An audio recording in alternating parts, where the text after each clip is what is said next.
We are the only country in the world where you elect your chief law enforcement officer. Now, why is that important to the people? Because we are the only law enforcement that works directly for the citizens. I don't work for the commissioners. I don't work for the judges. I don't work for the prosecutor. I don't work for the governor. I don't work for the president. I work for the 128,400 people in Wood County. As a responsible person with growing concerns for your privacy and personal liberty, you want to know where we're headed and what you can do about it. We ask the experts what you need to do to take prudent and responsible action to safeguard your family's wealth and well-being, and what basic first steps will help you to be aware and prepared. ReluctantPreppers.com. Welcome back, Reluctant Preppers.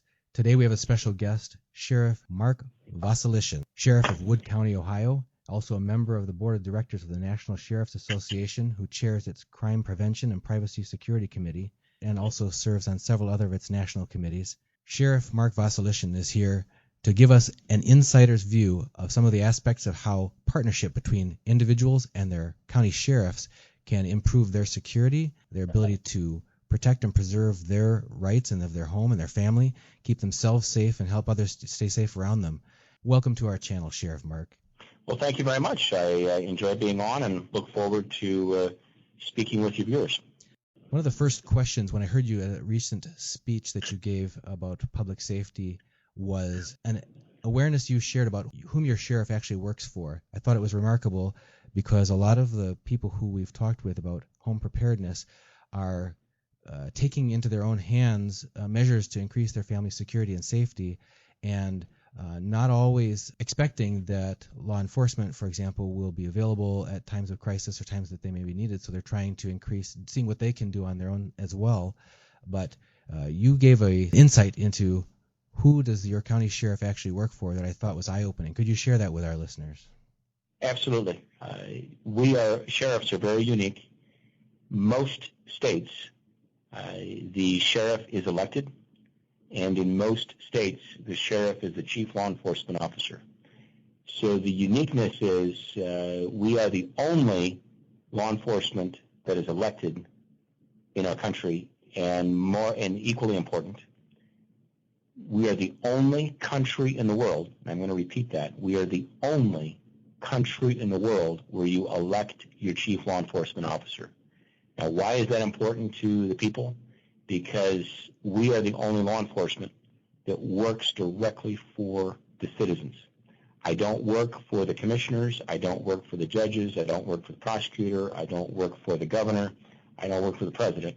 I work for the 128,400 people in Wood County. Now, that doesn't mean I don't work with all the above. In other words, the commissioners fund my budget. They, by law, have to fund my budget, but the better I get along with them, the better my budget is funded. The judges certainly can give me orders to do things, which I have to follow. The prosecutor is my attorney, so I'm wise to work with and listen to the advice of the prosecutor, because that way when I get sued, he's the one that has to defend me. And if he says, I told you not to do that, and I get sued, so obviously it's prudent and wise of me as the sheriff to take advantage of and work with the other elected officials. But when it comes to safety issues, different laws, different things happening statewide and nationally, as the sheriff, I always look at it as what is the best for the citizens of Wood County. Not what's best for the sheriff or the sheriff's office or for whoever in government. My answer, the way I look at things, is always what is best for the citizens of Wood County. Now, are all my bosses happy with me? No. Some of my bosses are sitting in the jail that I have, but a majority of the citizens hopefully like what I do, and if they like what I do, then I pass my pass-fail test that I have every 4 years. So in 2016, I will be on the ballot, and if a majority of the voters like what I'm doing, the direction I'm going, I get another 4-year contract to continue being sheriff. If they're not happy with the job I'm doing, I'm out the door. That idea of the power being with the people is something that's certainly constitutionally rooted in our country, and it seems that the office of sheriff and the relationship of the sheriff to the people of the counties in each state is something that's usually brought forth in each state's constitution. So a lot of the viewers on our channel are quite interested in constitutional liberties, constitutional rights, and the people being the basis for underpinning the rights in America. So it's comes as welcome and quite, as you mentioned, unique news to the ears of a lot of people to hear that their county sheriff really does work for them and is accountable to them. We have had sheriffs in Ohio since 1788, and I always get people looking at me saying, well, gee, Ohio wasn't a state until 1802. Well, actually, when Ohio was a territory, we had a sheriff, and when they had the ballot in 1802, when they first had the ballot, there were only two offices that the people of Ohio, the new state, voted on, and that was for governor and for sheriff. So in that role as sheriff, what do you see as your primary mission? What is the mission of the sheriff of any county? Well, very good. It was going to depend on their state because, again, the duties, responsibilities of a sheriff vary from state to state. But in Ohio, as the Ohio Revised Code dictates what my duties and responsibilities are. Actually, it's Section 311.07 of the Ohio Revised Code, and any of your listeners are certainly welcome to Google that. The very first thing it says in there is that I am charged with preserving the peace.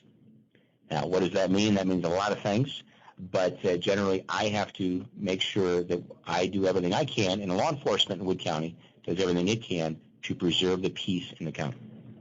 In partnering with you in that regards, individual homeowners are interested in peace in their domestic castle, their home, and if you could walk us through a number of factors of how people can increase the security and preparedness of their home to manage peacefully through whatever may come.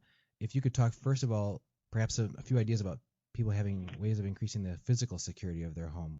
Many people live in the same place for many years, so they've never looked at it from the eyes of, what if I were a burglar? So look at your house during the daytime and see how many hiding places do I have. Are there a lot of bushes that are overgrown around the house? Are there a lot of trees with low-hanging branches? What are some things that I can do physically to trim some things up to not have hiding places? Because if someone's going to burglarize a house, they love to have hiding places. And we do have daytime break-ins in the county, especially in the rural areas. Even in town, people work during the day. A lot of neighborhoods are empty, or virtually empty. So there's a lot of opportunities for burglars. So try to eliminate the hiding places. Secondly, look at your home at nighttime. Where are the dark spots? Do I need to put a little, even a 30-watt LED light is going to illuminate enough that you're going to be able to see the shadows if someone looks at your property to see if someone is there. Some very basic things. I'm amazed at how many people don't lock their doors at night, or how many people leave during the day to go somewhere and they don't lock their doors. I'm amazed at the people on a regular basis that tell me I don't even know where the keys to my door is because I don't use it. I don't lock it. Again, different people, different comfort levels, good for them. I just, in today's world, maybe as a sheriff, maybe I'm seeing more or aware of things, so I'm more nervous about that. But locking doors, and certainly deadbolt locks, are huge. Many people still have very simple locks on their doors that are very easy to open. A deadbolt lock, if someone does breach it, which certainly you can breach most locks, if they do break a door in, it's going to make a lot of noise. And a burglar doesn't like to make noise, certainly not at nighttime, or certainly not if someone is home. 99%, vast number of burglars do not want people to be home, or certainly don't want they don't want to encounter the person living in the house. So if they go to a house that's unlocked or has a very flimsy lock, they're going to choose that home over your home if you have deadbolt locks. I have in my home, I strongly encourage people to have an alarm system.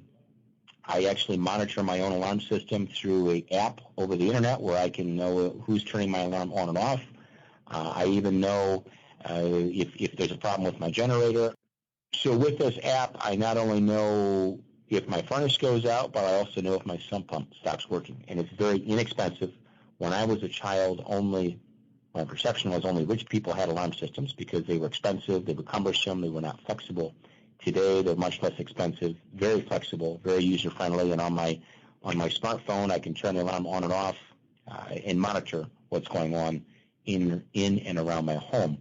So I strongly recommend people do that, and actually you get a break on your homeowner's insurance, and because I have smoke detectors tied into it, I also get a break on my fire insurance through my homeowner's policy because I have those systems. So I highly recommend that. In my years as sheriff, very few successful break-ins have taken place where someone had an active alarm system. And what I mean by active alarm system, we've had break-ins, and I've asked the people, gee, why didn't your alarm go off? And they're like, well, we don't use it. If you have an alarm system, use the alarm system. And the price of those have come down where you can get a very basic system for between $500 and $1,000 to protect your home. So I think to recap, use your locks, have the good deadbolt locks, use your alarm system. If you have an alarm system, if not, please get an alarm system, and look at the outside of your property. If you were a burglar, where would you hide? And not only look at it in the daytime, but more importantly, or equally importantly, look at it at nighttime. One last thing I'll throw in, motion lights are very good also, because the prospective trespasser or burglar, when those lights come on, the first thing is they don't know if those lights came on because of a motion sensor or those lights come on because someone saw them. So what are some other options for monitoring if people are going to be away from home at work, or if they're going to be away on vacation, as far as partnering in their community with their neighbors or with the sheriff's office directly? Absolutely. We offer a free service for anyone that we are the primary law enforcement for. They can go to my website, woodcountysheriff.com, and they put in when they're leaving on vacation, when they're returning from vacation, what lights are going to be on, what vehicle are going to be in the driveway. And again, this is for a house that's vacant. They're on vacation. We can't check the home if you're going to tell me, well, I've got someone coming 3 times a day to take care of the dog, and we have someone else that may be staying there, because we're not going to know, is this person staying there the burglar, or is this person staying there someone that's supposed to be there? So this is for people that go on vacation where no one is checking on their home.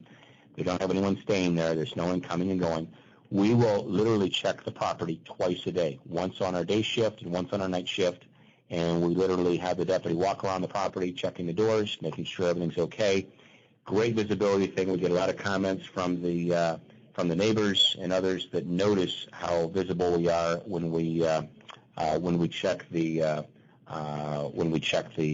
property.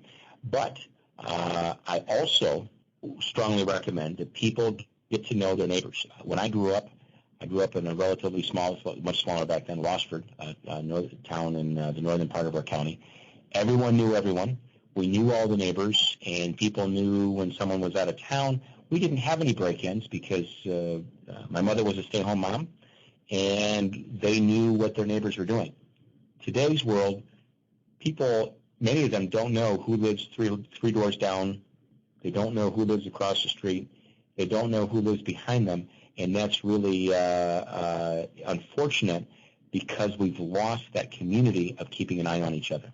So if you know your neighbors, you get along with your neighbors, let them know when you're gone. Let them know how to get a hold of you if something happens while you're gone. And you also talked about when you're taking trips away from home, whether it's just shopping and errands, or whether it's out and about, options for keeping yourself and your family more safe when you're in public places. What are some of the key points you talk about in that area? Absolutely. First of all, be aware of your surroundings. Let me actually back up. When you get to a shopping center, pay attention to where you park. People go to shopping centers, and when we get into the height of Christmas shopping, for example, it's dark in our part of the country at 5 o'clock in the middle of December. And when you pull in the parking lot, look for a place where you're near a light. So when you leave, it may be light when you get there at 4 o'clock, but when you leave, it might be dark.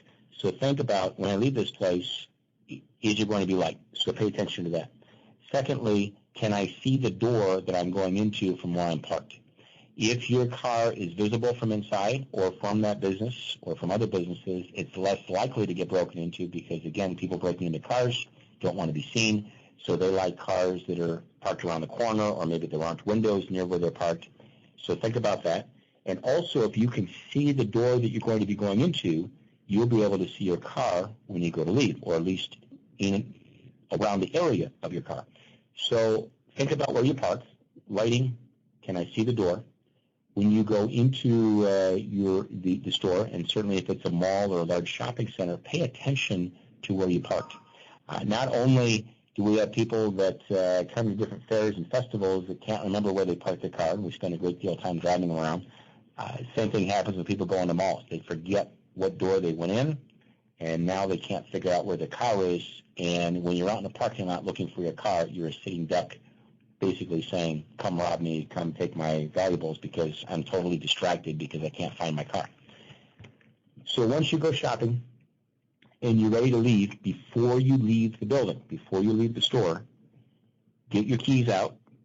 Don't do like I've seen people do in parking lots. I've seen people put the purse on the trunk of the car, fishing through, looking for the keys, the belongings sitting next to them. Again, totally oblivious to their surroundings. This is something that should have been done in the store. Before you leave the building, have your keys out, have your fob with you, and look out the door before you leave.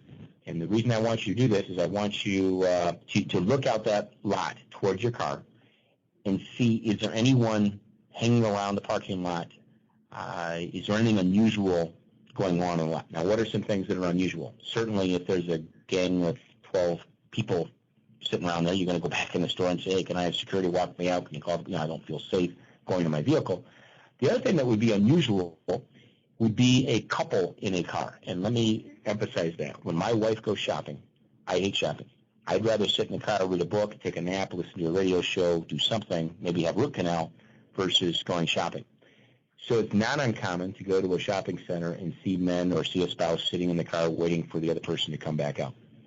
The reason I say the couple should be a red light or certainly a caution light to something not being right, frequently there will be a couple in a car that one person will get out of the car and grab your purse while the driver of the car is one or two rows over, so you can't get a good description of the car, and you certainly cannot get a license plate, and they run between the cars, hop in the car with your purse before you know what happened, and they're gone. So when you see that couple, that should be a caution light to this, just sitting in the car watching people, should be wondering, okay, why are they here? What's going on? Maybe I should go back in and ask for security to escort me out. Listen to your sixth sense. The reason I say that, we all know we just use a small portion of our brains. There's a lot going on subconsciously that we process that sometimes our conscience does not pick up on. So if you're going out to your car or you're anywhere, you're going for a walk around the neighborhood or you're in a strange city or you're anywhere, and you have that feeling, hey, you know what, someone's watching me, something doesn't feel right, I'm not feeling comfortable, it's probably or possibly because your subconscious is picking up on something that your conscious is not picking up on. So if you're out and about, time to think about maybe I ought to go in somewhere to a store or go somewhere and just kind of reevaluate why I'm not feeling comfortable. Now, in addition to these individual measures that each person can take for their personal safety or their family safety when they're out, there's also other types of upsets that can happen. Natural disasters can happen.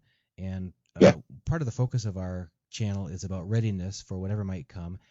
Recently, York County, Wood County, was one of the few counties in the country that was affected by a nationally publicized disaster in the domestic water supply was tainted and declared unfit to drink in the Toledo and surrounding areas, which affected up to, some estimates say, 500,000 people for a period of days.